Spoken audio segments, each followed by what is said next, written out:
Yeah. All right, you ready? We're going smaller.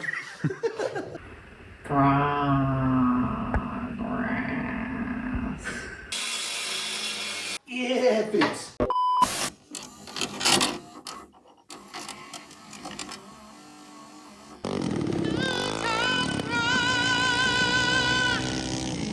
Hey guys, welcome back to episode 2. Last episode, we got a bunch done with the mower. We got most of the body taken off the mower.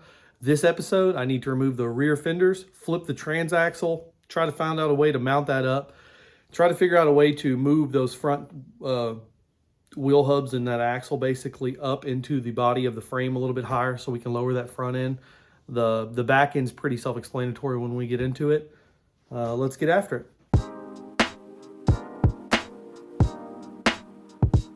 I'm gonna get the front end jacked up, get that motor off, and we'll start working on the back.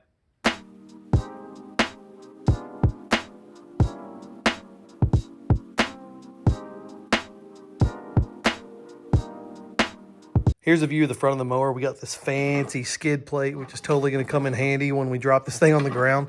It'll cover up that shaft pulley. Looks like the engine's only held in by 4 bolts. Well, I'll go ahead and have to pull this pulley off. And then you can see the transaxle from here. It's pretty small.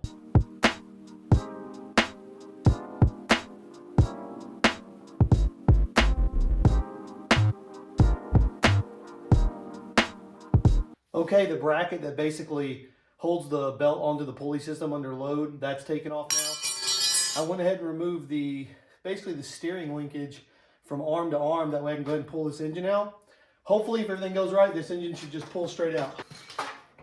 Okay, it's heavier than I thought. Let's get it. Is it gonna fit? Yeah, it fits. Okay, let's place this over here. Okay, engine's off. It's super grimy. We'll have to clean this up before we do some cutting up here with the grinder. We still got some electrical to remove. That's just a few bolts, and then we're gonna get on to removing this back section.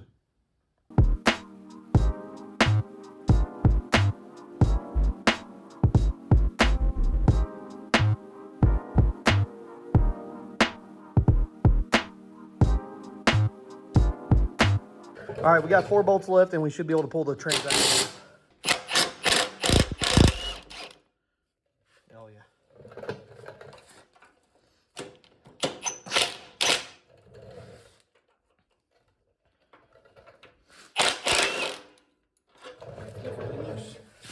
We were just looking at the transaxle in the back, and it's very thin. Meaning when we go to flip this, that we're going to be able to get pretty low.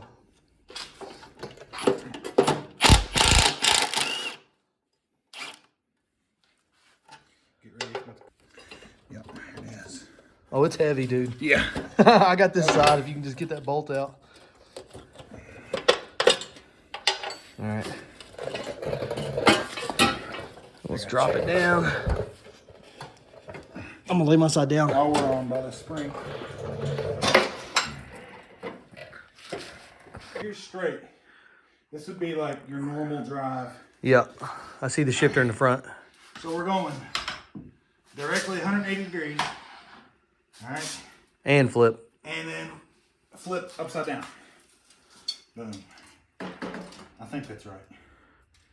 Here, look from up here.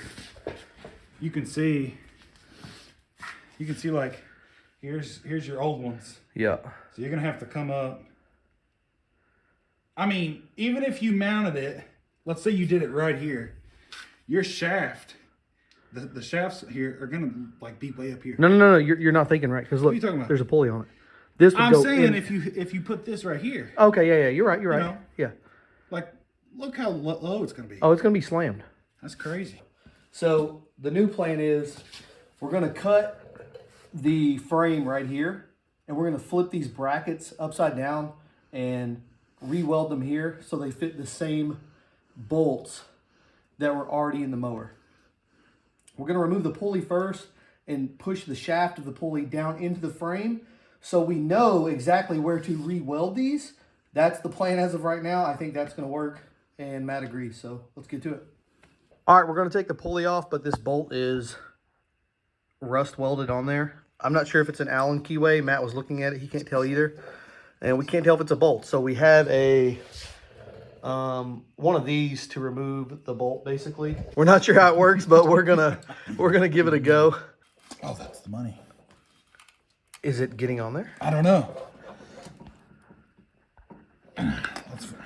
No. Hold on. Have faith. All right, yep, we're... Okay, so the goal is to get this nut off, or whatever this is holding this pulley on.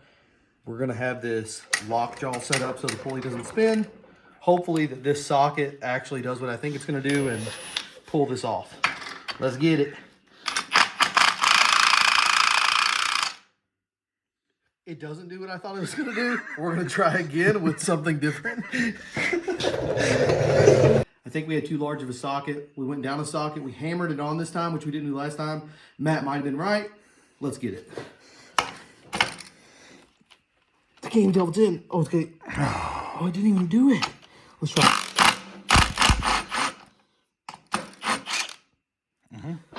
We're going smaller. Okay, so we tried to use these to pull this, what we're assuming is a bolt off. We can't tell if it's an actual bolt or if it used to be some type of Allen key in the center. It's not working. And I think instead of trying to weld something to the top and then crank on it and break it loose, because to be honest, I'm not sure how this is connected, this pulley. I think the best course of action is to just grind this out in some sort of square or circle, that just so we can get the grinder past the edge of this pulley and cut it off. And I think we cut it off, beat it off with a hammer, and move on just so we can get the pulley off.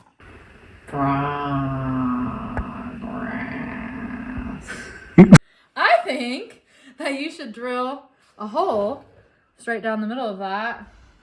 Like, you know, when you're going to create like a screw. Well, yeah, I know how to create screws. I mean, like, if you're going to create an area where the screw goes into, so you pre-drill the hole so that the screw will fit in there. I think you need to do that down the middle of this so that you can put a screw in there and then pull it out. Pull the whole thing out. I love that idea. I didn't think of that. I know. It's completely outside of the box. Okay, we got the bolt jammed on there, locked on there. Not sure if it's a bolt or an Allen wrench, so the new plan is to cut the pulley off.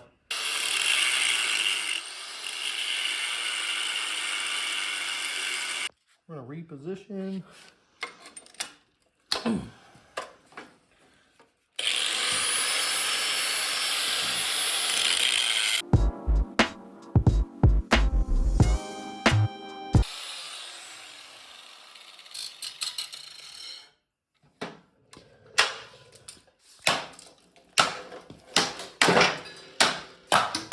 Money!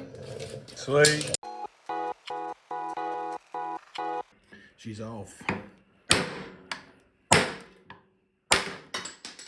All right, guys. We made some marks on the frame. I think we're gonna cut this flange off. Put a mark here. Pretty much just straighten this up. We're gonna cut it, flip it around, move it up. This mark is to center everything. So that's on each side.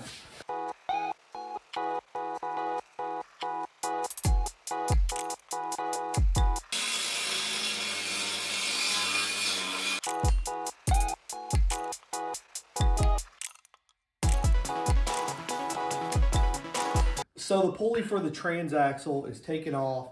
We have the shaft coming out of the transaxle. We're gonna cut a hole for the shaft to fit down through the frame because we're gonna flip the shaft on top of the frame. And we're basically cutting it out so it'll fit through there. This is a go at it procedure. We're not sure how much we're gonna have to cut. We're kind of guesstimating, but I think we're pretty close.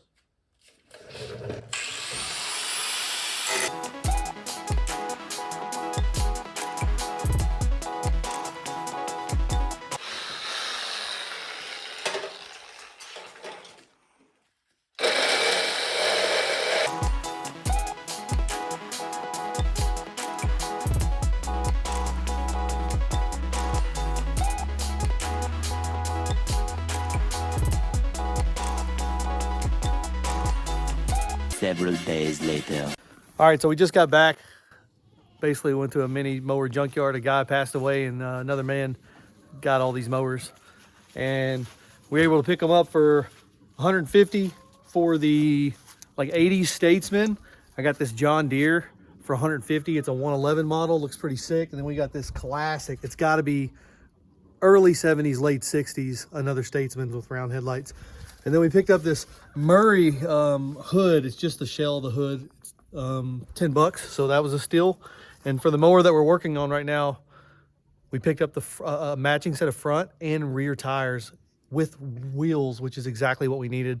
So I don't have to spend like 140 bucks. And then we also got a little 3 horsepower Briggs. Oh, can you see it? 3 horsepower Briggs, because I really wanted it. He sold us that for 10 bucks too. So yeah, we got a hell of a deal. And we got them shoved in here. Keys in all of them. This one was cranking. We could have started it up, but we didn't want to because we were just afraid that maybe the air filter or something was up. So we're going to check it here in a minute. But all right, we're going to unload these things.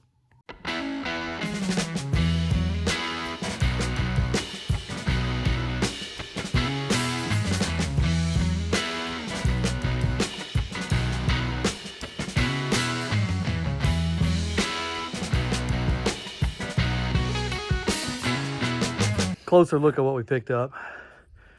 So here's the matching sets for the mower we're working on, the Murray. Here's that coolest old Murray front end. Round headlights, so early 70s, late 60s. John Deere 111. This one's in great shape. Here's the old Statesman, which is just sick. And by far the heaviest mower. I mean, this one took the breath out of us. Look at that thing. And it was cranking. So we're going to try to see if we can start it up, check it real quick for fluid. And then here's the other Statesman. This has got a 7-speed on it, so excited to see what that's going to be like. This one's tiny too. It's definitely just got a shorter wheelbase or something going on. Anyways, there's all 3 of them, so we got some future projects in the timeline. Stay tuned for those. We're probably going to work on this green Statesman next after we finish up our Murray build. So let's get back after the Murray.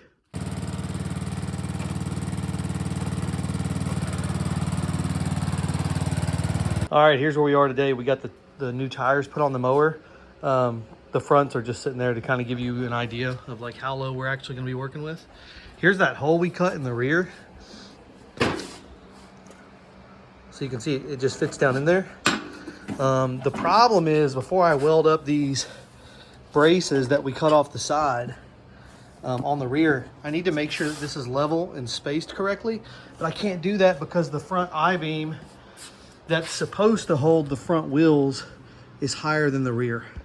So I'm gonna go ahead and pull that I-beam out, balance it out, put a couple levels on it, make sure those holes are deep enough, and tack those up.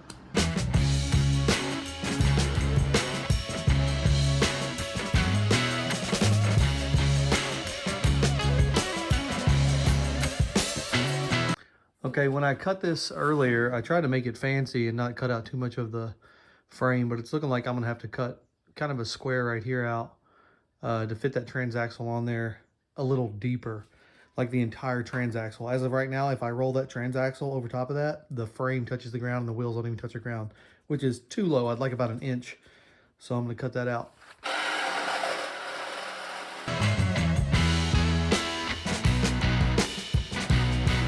Okay, I've been trying to set this axle in here for literally an hour. I think I'm way overthinking it. I've leveled out the mower. I'm leveled out the axle, both this way and this way. It's just complicated. I am definitely doing something wrong, but I'm not sure how to do it right. I've looked online, I've watched other people's videos.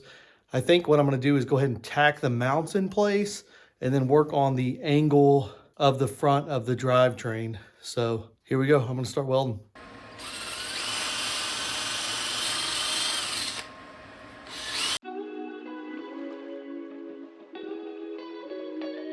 Okay, I'm by no means like an amazing welder, but I think that should hold.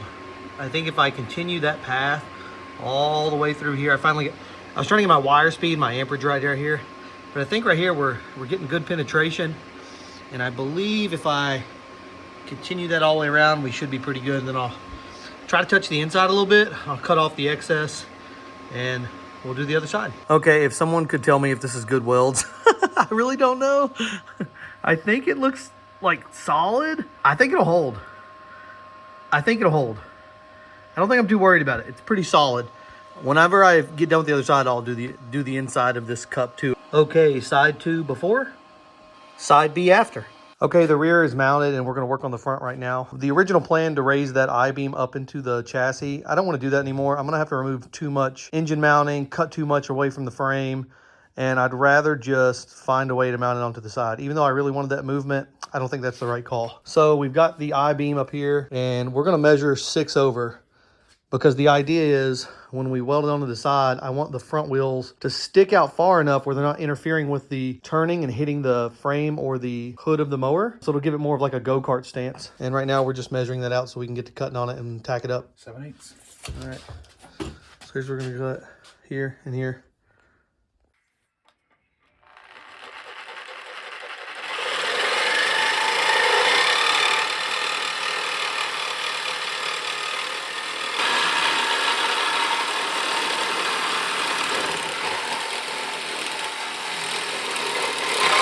I think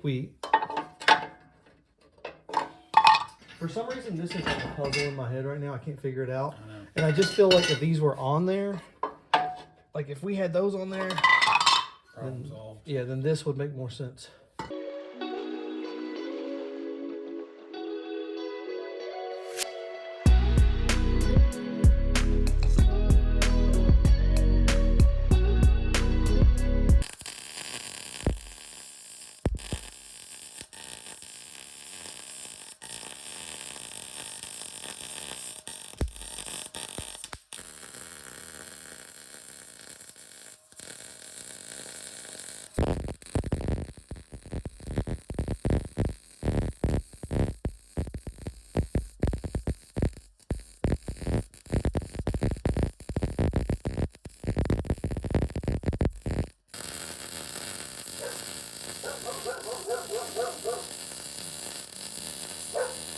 Or, dude, think about this. If we cut this out, you know, we have a hole here. It's literally this much holding it on. That's free. That's free. Cut this weld off. We have this bracket good. We'll put the hole, this in between that hole. Boom, that's holding it on. You know?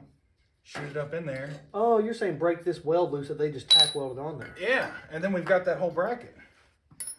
Forget about the rest of the L. You just showed me the tack weld. Now I don't see it. Where did you show me that at? Other side. Yeah. If we can just go, yeah, done. That's coming out. As long as that crap's not too... You know what? I think that's actually the solution. Because then we don't remove any of this that we don't need to remove. Mm-hmm. All right. So, me and Josh talked. I think we're at a standstill. It's pretty much wrapped up. We've got these welded on, our little side flanges, which was a part of the original beam on the front.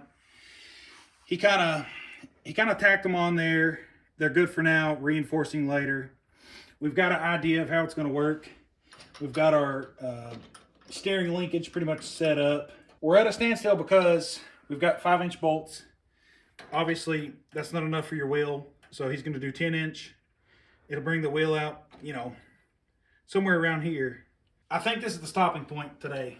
You know, he pretty much agreed this is where we're going to be. Probably 15-20 minutes of work on the next episode. You know, the front end's pretty much done. Just throw everything on and we're good. So this is where we're at. All right, everybody, thanks. I know this has been a long video. This is a lot more work than it looks like. I've cut so much out to make it to this point, to make it as short as I can. I really hope you enjoy episode 2. Make sure you like and subscribe if you want to see more. We got a lot of projects coming. We just picked up those mowers I showed earlier in the video. We also have an Instagram and a Facebook page now if you guys want to like that and follow us over there. We have some sneak peeks coming out. Episode 3 is probably about a week and a half away. So comment if you have anything to say. Check out those welds, and we'll see you in the next one. Peace.